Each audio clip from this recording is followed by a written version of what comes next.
High বন্ধুরা, কি অবস্থা? সবাই কেমন আছেন? আশা করি সবাই ভালো আছেন। আলহামদুলিল্লাহ। দেখেন, আরো একটা ভিডিও নিয়ে আসলাম আপনাদের মাঝে। ভিডিওটি ভালো লাগলে অবশ্যই আপনারা সাবস্ক্রাইব করে দিবেন। দেখেন, আজকে জেনারেটরের যে ডিজেল লাইনগুলা, এগুলো আপনার আগে ছিল সন্ধ্যা, এখন আমি এটার স্টিলের পাইপ দিয়ে বানাইতেছি। কারণ ডিজেলের সেই প্রেশার পরে অনেক সময় এটা লিক হয়ে যায়, সন্ধ্যাটা অনেক আস্তু রইলেও লিক হয়ে যায়। এই কারণে এখন স্টিলের সন্ধ্যা দিয়ে, এখানে স্টিলের পাইপ দিয়ে লাইনটা নতুন করে টানতেছি। ভিডিওটা কিরকম হয়েছে বা কিরকম হবে, ইনশাল্লাহ আপনারা ভিডিওটা দেখেন, ভালো লাগলে অবশ্যই সাবস্ক্রাইব করে দিবেন। ভিডিওটি দেখতে দেখেন।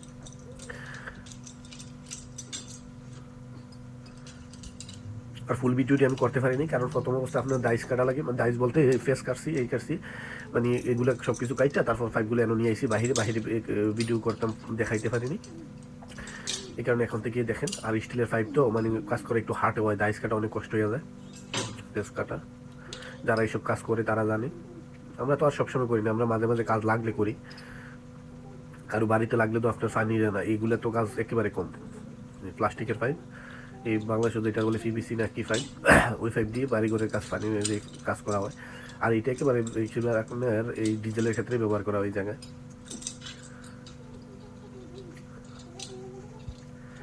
আর যারা বিদেশ আসবেন অবশ্যই একের অধিক কাজ শিখে আসবেন, কারণ এক কাজে বর্তমানে বিদেশের অবস্থা তেমন বেশি ভালো না।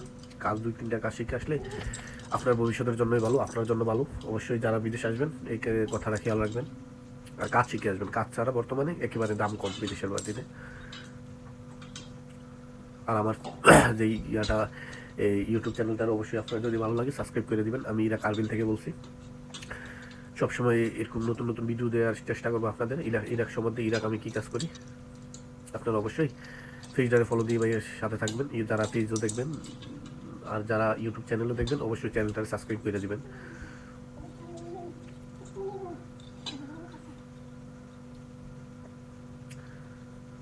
আর একা একা কাজ করি তো একটু সমস্যা হয়, কিন্তু কী করবো, কর্তব্য করতে হইব।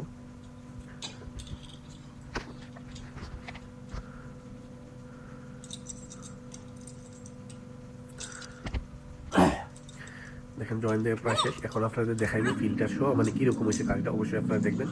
মলিদার ওই জায়গাটাও লাইনটার একটু জয়েন করে নেই, কারণ যখন সারবো তখন হাওয়াটা যখন ইয়ে হয়ে যায়, মানে ডিজেলটা যখন বাহিরে নাই, কারণ লাইনটা একটু জয়েন করে নেই। মলিদার থেকে 2টা লাইন হয়, যারা কাজ করে তারা তো জানি। একটা আমরা বলি খারিজি, খারিজি মানে এক্সট্রা যে তেলটা আছে না, এই ডিজেলটা, এটা কিন্তু বাহির হয়ে যাবো, বাহির হয়ে আবার টাঙ্কি চলে যাবো। আর যেটা আপনার একটা দিয়ে ঢুকবো আর একটা দিয়ে বাহির হইব আর কি, এই আর কি। এই কারণে এই জায়গায় 2টা লাইন।